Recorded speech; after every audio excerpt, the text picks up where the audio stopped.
Herald-Times sports editor Chris Korman here. I found a basketball. It's an official basketball. It's Adidas. Official. That means it's from IU. What if I hit the shot right now? It would make you at least an NBA bench warmer. Yeah. Every NBA bench warmer can make that shot. Away. The problem is the camera would not follow the ball. Otherwise, I would do it. No, you should shoot it, and we'll just tell the audience you made it. And because they trust the scoop, they'll know we're telling the truth. Nice. Yeah, it was nothing but that, actually. Good shot. Good shot. Perfect. Amazing. First game. I am joined by Hugh Kellenberger tonight. Yes. Dustin Dopiak is in State College, we think. Oh, the Dutton. Yes, he's somewhere preparing to cover the Indiana-Penn State game tomorrow. But we had the distinct pleasure of covering Indiana's opening game tonight. Yes. A crowd of more than 17,000 showed up to see the Hoosiers handle Howard. Mm-hmm. You had some incredibly interesting stats that you kept. You really kind of kept track of their pace of play, Indiana's pace of play, which has been one of these stories of the building services. Where what? Of the preseason, what they're talking about. They're cleaning the arena here. In case you hadn't noticed, there's people all over. After the game, that's what they do. I once did that for a living. It's a noble position. I once cleaned the baseball stadium. No. But anyway, that's one of the real stories of this preseason is Indiana wanting to go faster. You really kept track of it. What did you learn from that? Indiana had 75 possessions tonight, which is pretty good. It's not great. Just for kind of perspective, UNC shoots for 100 in every game, so Indiana was certainly far off from that goal. But it was better than last year. About 10 possessions better than last year. Indiana was 232nd according to Ken Pomeroy last year. But what's interesting is those 75 possessions, only 13 of them lasted more than 20 seconds. Right. And the vast majority of those were second and third chance opportunities where you'll take a longer first possession. Shot came in. Right. It's really 2 or 3 10, 12-second possessions put together. Yeah. But and actually only 4 of those were in the second half. So they just really moved up and down the floor incredibly well. Really pushed the ball. And the key to that was that Tom Crean, he ended up playing everybody, of course, but that's because it was a blowout. But even before that, there were probably 11, 12 guys that they really worked in. He was 11 in the first 7 minutes and 24 seconds. Right, and then they went on this 25 run that really sort of, you could tell they were a little tentative, and the freshmen were a little bit, okay, what are we doing? What's going on here? Yeah. And they really turned it on, kind of got the defense pressure going, and Crean, he just started throwing people off. You said to me, we were sitting on press row, and you said, do you think Tom Crean thinks about who he wants to put in, or does he just look down the bench? And I think he literally, in that span, was just throwing people on the court and putting combinations out there, and they went on this 20-5 run. The thing was, it was working. Right. Which, they used 3-point guards together. Right. At one point in the 2-3 zone, Jeremiah Rivers was the point guard. He was out there with Roth and Dumas, but Roth and Dumas were playing the top spots in the 2-3 zone, and Rivers is down there, which I thought really showed the versatility. He's a little bigger, of the team. It was just a really impressive stretch. Derek Elston was making 3-pointers. I think the only 2 players that did not, scholarship guys, did not play during that stretch were Bob Waldman and Bobby Capobianco. Everyone else played well. Right. And so really kind of swung it. That 2-3 zone was a really nice move because Howard was willing to run. Their guard, the coach said they wanted to slow it down, but clearly during the flow of the game, the players were trying to drive. They were scoring as quick as Indiana was. Right. So that 2-3 zone, it took a little bit of an undisciplined team and said, we dare you to shoot a 3-pointer. And Howard was 1 of 15 in the first half. What was it, 4-22 for the game. So that's why Indiana won, really, but the pace was certainly why they scored in the 80s. Right. Now, for Indiana, offensively, I circled this, but only about, I think it's 18 points came from guys who were eligible last year. Yeah. 18 out of 83. Maurice Creek led the way with 17. Derek Elston had 14. He didn't miss a shot until he took a fairly ill-advised one late in the game. The freshmen just looked really comfortable.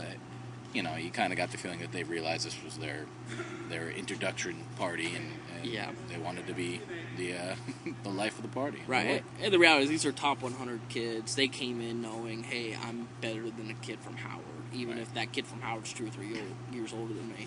I thought it was interesting because of that flow of the game. I actually looked at it.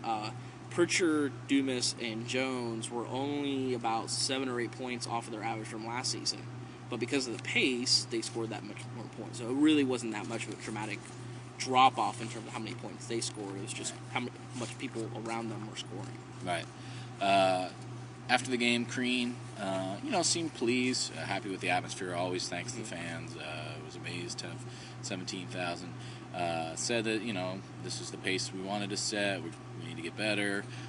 Really kind of non-committal on the rotation, whether or not that would be a normal thing. I think it will be. I just think that, I wrote in my column, I really think he feels like he's coaching again. Last year, probably his best coaching job ever. No one's ever been in that position. No one's ever had to go through it. And for him to even have that team close in a lot of the games that he did is probably a really great coaching job. But this year, it's back to being a long. It's the same rubric as the rest of his coaching. You're back career, to X and O coaching. Right. You're back to trying to out-scheme the guy on the other side instead of just trying to will your team to finish the game and will your team to finish the season, which is really what he had to do last year. Right, and slow it down. So he didn't commit to saying that we're going to play that many guys, and I think that's as much a got to keep my guys working hard, got to keep them fighting for playing time. He did say we're going to keep on throwing guys out there, and if you max out, you're going to get another chance, and if you don't, well, it may be a while. Which is maybe what you saw with Capobianco not playing during that 25 stretch. He was a little rough. Right. First guy off the bench, though, too, which I think is really interesting that Crean is taking a lot out of practice because Capobianco did not look great in the exhibition games, struggled a little bit, but Pritchard gets in early foul trouble, and immediately they go to Capobianco. He's the first sub to enter the season for the Hoosiers. Right. He's going to learn. There were a lot of guys like that. Manuru, had some flashes, had times when he was really strong under the basket, other times where he was a little out of position. I thought Hulls was really strong today, had 5 assists, led the team 5 assists, no turnovers. Yeah. That's the difference between him and Rivers. Rivers had 4 turnovers and 4 assists, and a lot of the turnovers were because the team just needs to catch up to him. Yeah, which is what Crean said. But it is interesting to note the turnover differential between the two. Right. I don't know how much we learned from the game. It's Howard. But certainly the atmosphere here was a little bit different. I think people, after that first 10-minute stretch, they realized, okay, we do have talent again. This is Indiana again. This is what we're used to seeing. That's what these fans felt. A little bit of the return to Indiana being Indiana. It's still a long way off. It's still not anything other than a team that's picked to finish 10th in the Big Ten, and rightfully so. There's still a lot to learn, but the talent was there tonight, and it was the talent was there. Yeah, the talent was there to beat Howard. Like you said, it was fun to watch. Guys were dunking. How much did you see that last year? Guys were just running. How much were you able to see that last year? I think this felt like Indiana basketball again for a lot of people. I think it'll be a similar story. I think through the rest of the non-conference home slate.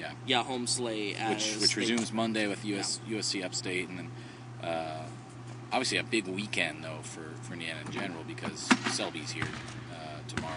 Yep, Josh Ron Selby Patterson is here tonight. Well, yeah, Ron Patterson, the promising broad ripple guard. His whole team was here. Right. He was here with famed Hall of Fame coach Basil Mobby. Yeah, new coach there. Known for playing defense, there, known for winning games in the 40s. Broad ripple liked to score last year. A lot of really fast guys, a lot of really athletic guys. Be interesting. They're, I think, one of the stories to watch in Indiana high school basketball. I think Basil's. I think his coaching style is already working. I saw Patterson trying to guard people. Actually, he was running on the floor. It was illegal, but promising.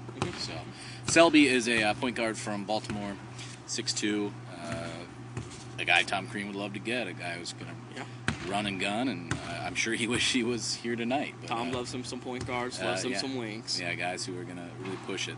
So a big weekend, and obviously the football game, Indiana at Penn State. Never beat Penn State. Penn State's sort of teeter-tottering, really kind of fell flat against Ohio State last week with a chance to go to a BCS game, chance to win a Big Ten title or share the Big Ten title, and couldn't do it. So I don't know how that team's going to go. Indiana, tons of injuries, just so many injuries. You look at it, I mean, Tyler Rapolko's questionable. If he doesn't play, you're looking at Justin Carrington or Chad Cheer being out there. Right. And, Penn State's talent is still a little bit down, but they're still going to be Penn State, and they're going to be these big, hulking offensive linemen. They've got a lot of depth. Yeah. Evan Royster might have a big day. All right. Well, we've got Dustin there. He'll bring you all the action tomorrow. We'll be chatting while we're watching the game, all of that. Thanks for joining us. Take care. Thanks, everybody. See ya.